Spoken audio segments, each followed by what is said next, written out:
அஸ்ஸலாமு அலைக்கும் வரஹ்மத்துல்லாஹி வபரகாத்துஹு. அன்புள்ள மாணவர்களே, இன்றைய எமது பாடத்தில் நாங்கள் கற்க இருக்கின்றது மண்ணெண்ட அழகு. நாங்கள் ஏற்கனவே ஸ்கூலில் தொடங்கி மண் வகைகளை பற்றி படித்து முடிச்சுக்கிறோம். இன்றைக்கு நாங்கள் படிக்க இருக்கின்ற பகுதி என்னென்னா மண்ணின் கூறுகளோட பகுதி. இந்த மண்ணின் கூறுகளோட பகுதியை நாங்கள் படிக்கிறதுக்கு முதல்ல மண்ணுக்குள்ளே இருக்கிற கூறுகளை தெரிஞ்சுக்கொள்கிறதுக்கு ஒரு ப்ராக்டிக்கல் உங்களோட புக்கில் போடப்பட்டிருக்குது. இந்த ப்ராக்டிக்கலை நீங்களும் உங்களோட வீட்டில் செஞ்சு பார்க்கலாம். இந்த ப்ராக்டிக்கல் எப்படி செய்கிறேன்னு சொன்னால், ஒரு ஒரு 50 சென்டிமீட்டர் அல்ல 75 சென்டிமீட்டர் நீளமான ஒரு பொலித்தீன் குழாய் ஒன்றை தெரிவு செஞ்சு அதுக்குள்ளே ஒரு 3/4 பங்குக்கு நீரை நிரப்பி அதுக்குள்ளே நீங்கள் போடணும் மண் எங்கே இருந்துன்னு சொன்னால், ஒரு உங்களோட தோட்டத்தில் உங்களோட முற்றத்தில் இருந்து ஒரு சின்ன குழி ஒன்று தோண்டி அதுக்குள்ளே இருக்கிற மண் கொஞ்சத்தை எடுத்து அந்த தண்ணிக்குள்ளே கலக்கணும். கலந்து விட்டுட்டு நீங்கள் கொஞ்சம் நேரத்துக்கு இந்த பொலித்தீன் மேல் பகுதியை கட்டி தொங்க விட்டுடணும். ஒரு கொஞ்சம் நேரம் விட்டு கொஞ்சம் நேரத்துக்கு ஒரு அரை மணித்தியாலம் மட்டும் விட்டு நீங்கள் அதுக்குள்ளே அவதானிக்கிற நேரம் அந்த மண்ணுக்குள்ளே ஆரம்பத்தில் காணப்பட்ட இல்லாமல் ஒவ்வொரு கூறுகளாக பிரிஞ்சு இருக்கிறத உங்களுக்கு அழகாக பார்க்கலாம். அதைத்தான் நம்மளுடைய இந்த படத்தில் காட்டிக்கிறாங்க. கீழே சிறு கற்கள் என்ற பகுதி போடப்பட்டிருக்குது, சிறு கற்கள் என்ற பகுதி காட்டப்பட்டிருக்குது. அது கற்கள் கீழே பேத்திருக்கும். அதே மாதிரி மணல், அடையல், களித்துணிக்கைகள் கலந்த நீர்னு சொல்லி ஒரு ஓடருக்கு இந்த மண்ணிட கூறுகள் படிஞ்சிருக்கும். அப்போ இது மண்ணுக்குள்ளே இருக்கிற கூறுகளை பார்த்த ஒரு பகுதி. இது அல்லாமல் உங்களுக்கு இன்னொரு பகுதி இப்போ இதில் காணாத சில பகுதிகளும் மண்ணிட கூறுக்குள்ளே அடங்கித்தான் இருக்கிறது. இதில் காட்டப்படாத சில கூறுகளும். இப்போ இதில் காட்டப்பட்ட கூறுகளையும் காட்டப்படாத கூறுகளையும் நாங்கள் வச்சு மொத்தமாக மண்ணின் கூறுகள் என்ற கொள்ள நாங்கள் 4 வகையாக பிரிக்கிறோம் மண்ணில் இருக்கிற கூறுகளை. அந்த கூறுகளில் ஒன்று தான் திண்ம கூறுகள், அடுத்தது மண் வளி, மண்ணில் காணப்படுற வளி, அடுத்தது மண்ணீர், அடுத்தது மண்ணில் வாழ்கிற அங்கிகள், மண்ணங்கிகள்னு சொல்கிறோம். இதில் திண்ம கூறுகள் என்று பார்க்குற நேரம் இப்போ எங்களோட இந்த நாங்கள் செஞ்ச ப்ராக்டிக்கல் எங்களுக்கு நிறைய காணப்படுறது திண்ம கூறுகள். பாருங்கள், மணல், அடையல், களி. இந்த மணல், அடையல், களி எல்லாம் சேர்த்து உங்களுக்கு ஒரே ஒரு பேர் போடலாம். மண்ணில் காணப்படுற கனிப்பொருட்கள், மண் கனிப்பொருள்கள்னு போடலாம். நாங்கள் ஏற்கனவே இது மண்ட கனிப்பொருள்கள் படிச்சிக்கிறோம். அப்போ அந்த அடிப்படையில் திண்மக்கூறுகளை நாங்கள் ஒன்று பிரிக்கலாம். மண் கனிப்பொருள்கள் உண்டு. அதே மாதிரி தாவர விலங்கு பகுதியில் உக்களடைஞ்ச பகுதியிலெல்லாம் காட்டப்பட்டீங்க தானே. அப்போ அதை நாங்கள் மண்ணில் காணப்படுற சேதன பதார்த்தங்கள், மண் சேதன பொருள்கள்னு பார்க்கலாம். சேதன பொருள்கள் அல்லது சேதன பதார்த்தங்கள், சேதன பொருள்னு போடுவோமே, மண் சேதன பொருள்கள். அப்போ எங்களுக்கு திண்மக்கூறுகளை மண் கனிப்பொருள்கள் என்றும் மண் சேதன பொருள்கள் என்றும் 2 பகுதியாக பிரித்து நோக்கலாம். நாங்கள் அதே மாதிரி திண்மக்கூறுகள் உண்டு மண் வளி, மண்ணீர், மண்ணங்கிகள். இதை நீங்கள் தெரிஞ்சிருக்கணும். இன்னொரு விஷயம் என்னென்னா, இப்போ நாங்கள் இந்த பாடத்தில் படிக்க போகிற பகுதி என்னென்னா, இதுக்குள்ளே அடங்குகிற கூறுகளும் இதில் தொழில்களும் தான். இந்த 4 பகுதியிலையும் தொழில்கள் என்னென்ன தொழில்கள் மேற்கொள்ளப்படுதுன்றது தான். இப்போ நாங்கள் முதல்ல பார்ப்போம் திண்மக்கூறுகள் எல்லாம் ஈக்கிற கனிப்பொருள்களோட தொழில்கள். ஏற்கனவே உங்களுக்கு தெரியும், கனிப்பொருளில் மணல், அடையல், களி தான் காணப்படுதுண்டு. அந்த விதத்தில் வச்சு நாங்கள் தொழில்களை செய்வோம். மண் கனிப்பொருள்களின் தொழில்கள் பாருங்கள். மண் கனிப்பொருள்கள் மூலம் தாவரங்களுக்கு தேவையான கனியுப்புக்கள் கிடைக்குது. கனியுப்புக்கள் என்றால் உதாரணமாக நாங்கள் சொல்லுவோமே, இப்போ நாங்கள் நைதரசன், பொஸ்பரஸ், பொட்டாசியம், இரும்புன்னு சொல்லி தாவரங்களோட வளர்ச்சிக்கு தேவையான சில கனிப்பொருள்கள், கட்டாயம் அவசியமான கனிப்பொருள்கள் இருக்குது. அதை தாவரம் பெற்றுக்கொள்வது மண்ணில் இருந்து தான். மண்ணிலிருந்து பெற்றுக்கொள்கிறது மண் கனிப்பொருள்கள் மூலமாகத்தான் தாவரங்களுக்கு போகுது. அப்போ ஒரு தொழில் கனியுப்புக்கள், தேவையான கனியுப்புக்கள் கிடைக்கிறத கொடுக்கலாம். அடுத்தது கனிப்பொருள்கள் என்ற பகுதிக்குள்ளே தான் களித்துணிக்கையும் வருது, களியும் வருது. மண்ணில் காணப்படுற களியிட இது தெரியும் உங்களுக்கு. களி காணப்படுறதால மண்ணில் நீர் தேக்கி வைக்கப்படுற அளவு கூடும். அப்போ நீரில் கரையிற கனியுப்புக்கள் இருக்குது. அந்த கனியுப்புக்களும் தேக்கி வைக்கப்படுற அளவு கூடுறதால நாங்கள் மண் கனிப்பொருள்களோட தொழிலாக மண்ணில் உள்ள களித்துணிக்கைகள் மூலம் மண்ணீரும் கனியுப்புக்களும் தேக்கி வைக்கப்படும் என்றதை குறிப்பிடலாம். அடுத்து பார்த்திங்கன்னா மண் சேதன பொருள்களோட தொழில். மண் சேதன பொருள்களோட தொழில் என்று வார நேரம் நாங்கள் சேதன பொருள்கள் என்று செல்வது தாவர விலங்கிட உக்கின அல்லது அழுகலடைஞ்ச பகுதிகள். இப்போ நாங்கள் ஒரு மரங்களுக்கு போடுறோம், தாவர இலைகள் கூட்டுற இலை குலைகள் எல்லாம் சேர்த்து தாவரத்துக்கு போடுறோம். இந்த பகுதியில் இப்படி சேர்க்கறதுனால எங்களுக்கு தெரியும் தாவரத்துக்கு நிறைய நன்மை கிடைக்குதுண்டு.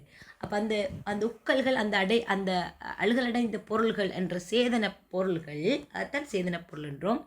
அந்த சேதன பொருள்கள் தாவரத்துக்கு என்ன ஒரு நன்மை அளிக்குதுன்னா அதால் மேற்கொள்ளப்பட்ட தொழில் என்னென்னா தாவர வளர்ச்சிக்கு தேவையான போசனை கூறுகளின் களஞ்சிய சாலை. அப்போ அந்த அழுகலடைஞ்ச தாவர விலங்கு பகுதிகளுக்குள்ள இருக்கிற போசனை கூறுகள் எல்லாம் மண்ணுக்குள்ளே போய் அது தாவரத்துக்கு எடுக்கிறதுக்கு வழி சமைக்கப்படுது. அதே மாதிரி இந்த பதார்த்தங்கள் காணப்படுதல் சேதன பொருட்கள் மண்ணில் காணப்படக்குள்ள மண் அளிக்கிற வழியிடளவும் கூடும். அதே மாதிரி கோடை காலமாகிற நேரம் மண் வெடிப்படைவதை தவிர்க்கிறதும் இந்த சேதன பொருள்கள் தான். அதோட உங்களுக்கு தெரிஞ்ச ஒரு விஷயம்தான், நாங்கள் இலகுலகள் எல்லாம் இப்படி சேர்க்கறதால மண்ணுக்குள்ளே ஈரழிப்பு பேணப்பட்டு கொண்டே இருக்கும். இப்போ மண்ணில் நீர்த்தேக்கத்தை அதிகரிக்க செய்யுமென்றது அதுதான். இதுதான் கனிப்பொருள் சேதன பொருள்களோட தொழில்கள். அப்போ நாங்கள் திண்மக்கூறுகளை பற்றி பார்த்துட்டோம். அடுத்தது நாங்கள் மண் வலிக்கு போவோம். மண் வலி என்றது மண் வலி காணப்படுதுன்றதை நாங்கள் ஒரு ப்ராக்டிக்கலாக பார்க்கலாம். மண்ணில் வலி காணப்படும்ன்றது தெரியும் மண்டத்துக்கு நாங்கள் இதில் இந்த பாருங்கள் ஒரு ப்ராக்டிக்கலோட போட்டப்பட்டிருக்குது. இந்த கிளாஸ் ஒரு நீர் உள்ள கிளாஸ் ஒன்று எடுத்து அதுக்குள்ளே மண் கட்டி துண்டுகள் கட்டியாக மண் கட்டியாக இருக்கிற மண் கட்டிகள் 2-3 மண் கட்டிகளை கொண்டு வந்து போடுற நேரம் உங்களுக்கு தெரியும் இதுக்குள்ளே இப்படி சின்னதாக பபிள்ஸ் போகும். மண் போடக்குள்ள வாய்க்குமிழிகள் வெளியேறும். அந்த வாய்க்குமிழி எங்கிருந்து வந்துச்சுன்னு சொன்னால் அது அந்த நீங்கள் போட்ட மண் கட்டிக்குள்ளே இருந்த வாய்க்குமிழிகள் தான். அப்போ இதை வச்சு எங்களுக்கு பார்க்குற நேரம் இந்த வாய்க்குமிழிகள் வெளியேறத்தை வச்சு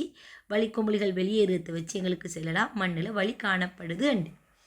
இதை விட அழகாக ஒரு ப்ராக்டிக்கலில் நாங்கள் மண்ணுக்குள்ளே வலி காணப்படுதுன்னு நிரூபிக்கிறதுக்கு ஒரு ப்ராக்டிக்கல் உங்களோட புக்கில் செல்லப்பட்டிருக்குது.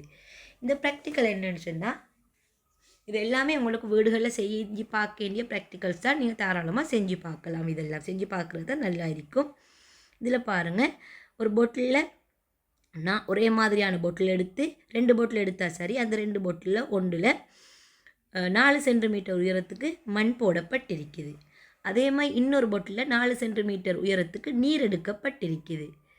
அடுத்து என்ன செய்கிறாங்கன்னா அந்த மண் இருக்கிற பொட்டிலுக்குள்ளே அந்த 4 சென்டிமீட்டர் உயரத்தில் இருக்கிற முழு நீரையும் ஊற்றுறாங்க.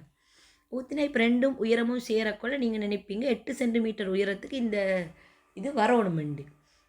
ஆனால் இந்த பொட்டிலுக்குள்ளே 8 சென்டிமீட்டர் உயரத்துக்கு இவை வராது. இது 2ம் சேர்ந்து 8 சென்டிமீட்டரை விட குறைஞ்ச உசரத்தில், உதாரணமாக 7 சென்டிமீட்டர் அந்த கணக்கில் தான் போகும்.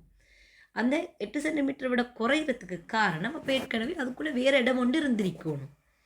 ஏன்னா அந்த அப்போ இடம் குறையிறதுக்கு காரணம் என்னென்னா அந்த மண்ணில் ஏற்கனவே வலி காணப்பட்டிருக்குது. இப்போ நீர் உள்ளுக்கு போகிற நேரம் நீர் துணிக்கைகள் அந்த மண் வலி இருந்த இடத்துக்குள்ளே போய் சேரக்குள்ள மண் வலி வெளியே போயிருக்குது. அதனால் நீர் துணிக்கைகளுக்கு உள்ளுக்கு போகிறதுக்கு இடம் கிடைக்குது.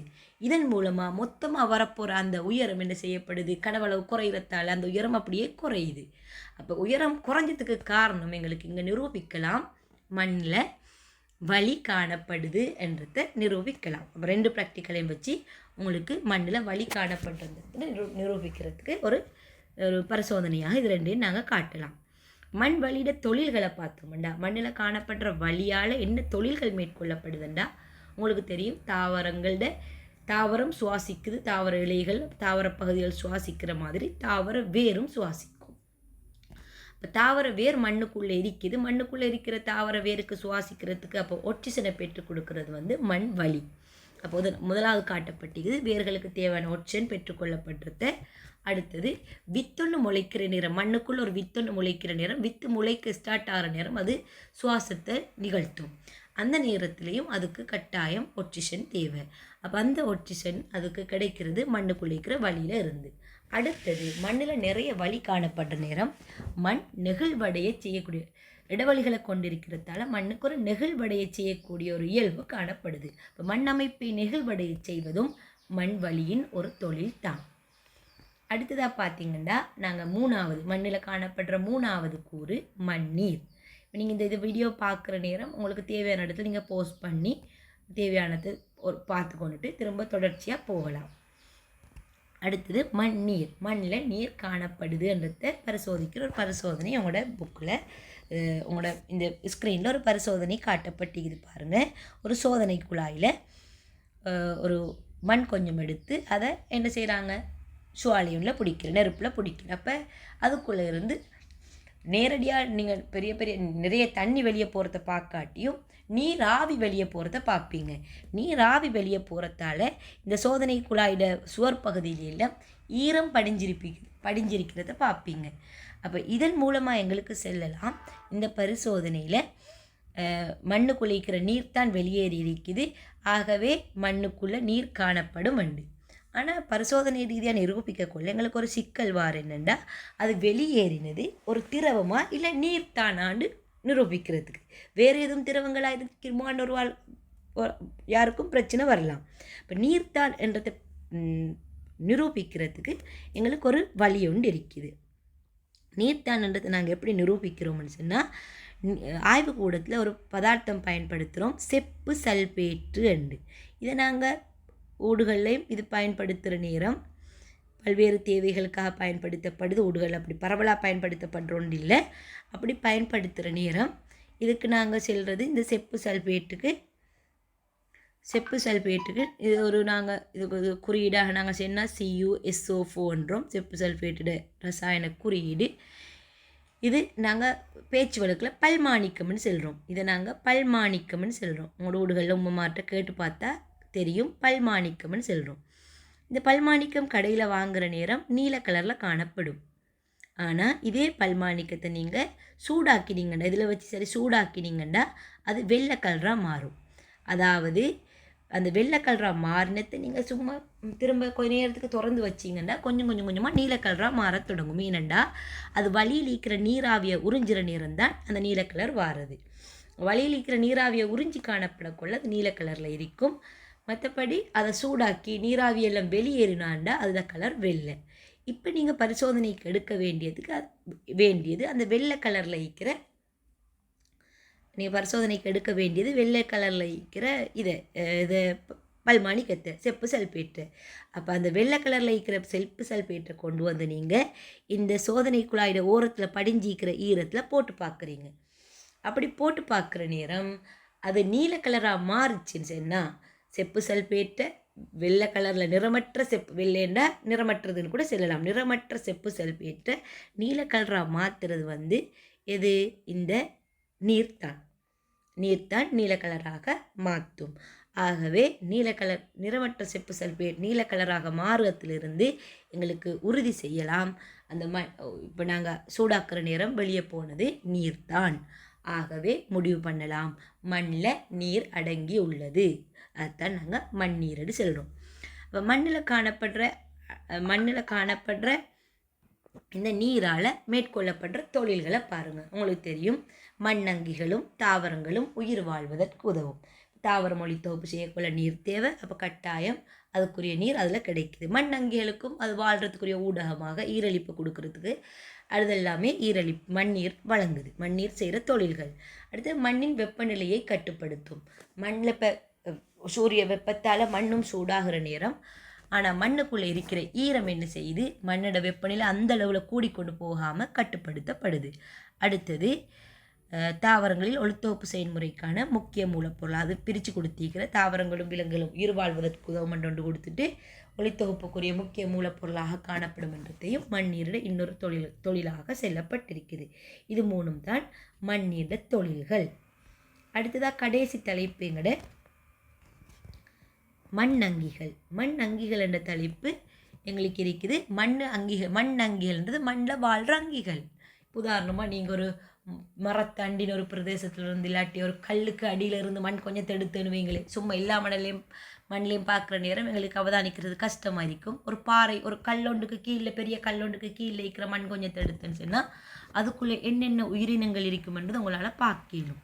அந்த உயிரினங்களாக நீங்கள் எறும்பு, உங்களோட புக் இதில் காட்டப்படுக பாருங்கள், பூரான், மட்டைத்தேள், சீரிநுகப்பூச்சி என்று இப்படியான மண்ணில் காணப்படுற அங்கிகளை உங்களால் பார்க்கலும். இதெல்லாமலும் நீங்கள் நிறைய அங்கிகள், புழு, சில நேரங்களில் மண்புழுக்கள் அதெல்லாம் பார்ப்பீங்க. இதெல்லாம் மண்ணில் காணப்படுற மண்ணங்கிகளாக நாங்கள் குறிப்பிட்டோம். அதல்லாமல் இப்போ இந்த மண்ணங்கிகள் காணப்படுது என்றதோட மண்ணங்கிகள் வர நேரம் இப்போ மண்ணில் காணப்படக்கூடிய நுண்ணங்கிகளும் வரும் தானே.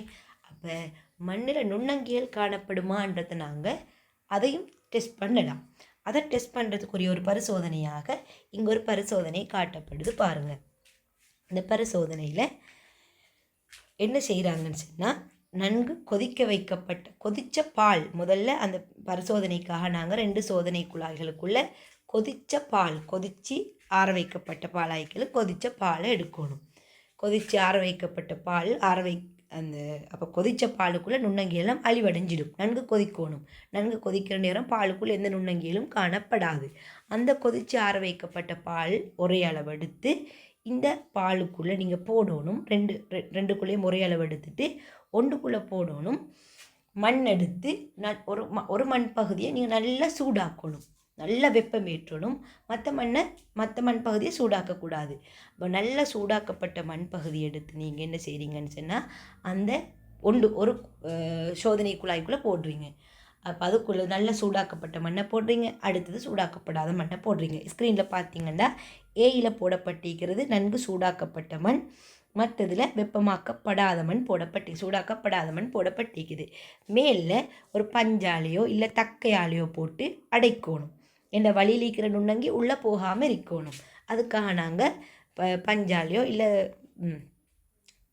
இல்லை ஒரு தக்கைகளாலேயோ நாங்கள் அதை அடைச்சிடணும்.